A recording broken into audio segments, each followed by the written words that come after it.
In this tutorial, we're going to show you how to change colors without actually making knots. This example here, the blue is actually being cut and redone on top of it, but you actually can't see where I've done that. Maybe a professional probably could figure it out, and the actual color change string change was done right here.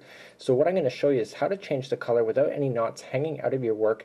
And remember, crochet is all about knot making, so why not use what you already have instead of creating another knot that will stick out of your work and be very noticeable at the end. My name is Michael Selleck, and I'm the creator of Mikey's Mail. I'm here with my friends at allfreecrochet.com who have asked me to produce a video on how to change color without knots.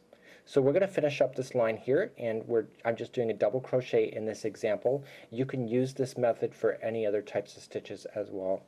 So we want to go to your very last stitch here, so you make sure you get it, and we're going to pull through. We're going to pull through 2. Okay, and now we usually normally pull through another 2 to finish this line. But this is where you're going to grab your secondary color, and you can see there's no knots. It's just like so. And we're just going to slip that over our hook, just like so, and pull it through those 2, just like there. So now what we can do is now we can trim, and this is about 2 inches long. You can be a little bit more liberal and put it longer if you like. Let's pull this blue a little more tighter and trim that about the same length as the pink that we were just working on.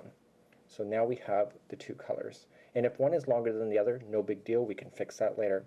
So turning our work, let's chain up 3 like we normally would with double crochet. And we're only using the pink at this time, but you can tell that the pink has not been secured in yet. So 1, 2, and 3. So let's begin to double crochet as normal, so grabbing your string, but this time what we need to do is just push these strings on top of the line, just right on top of so. So when we go to push in our hook into the stitch, it's actually underneath, just like so. So it's underneath.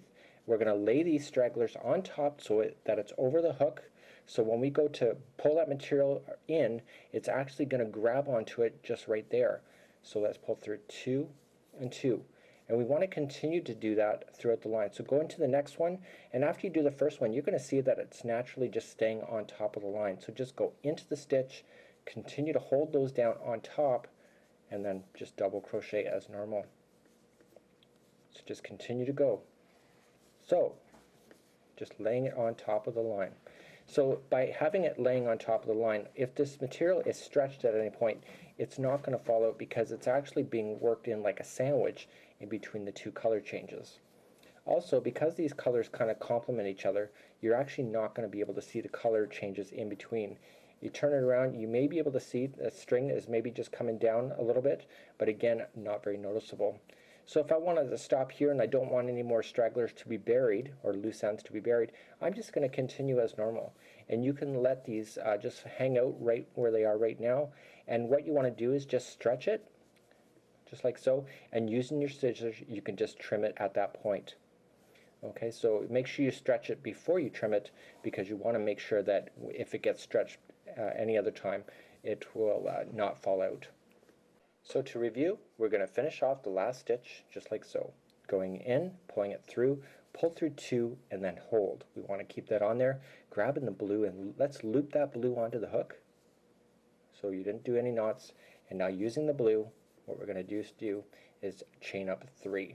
So at this particular point, you can trim this at the 2 to 3 inch mark if you want to, or you can start just chaining up 3. 1, 2, and 3.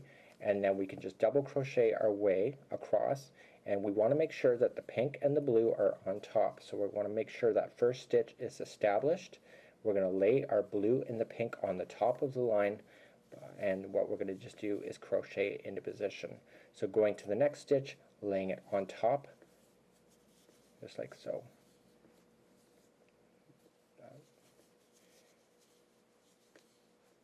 Okay, so then what you can do is go about 2 inches on that if you have that opportunity, and again you can just trim these at the point that you think you're done.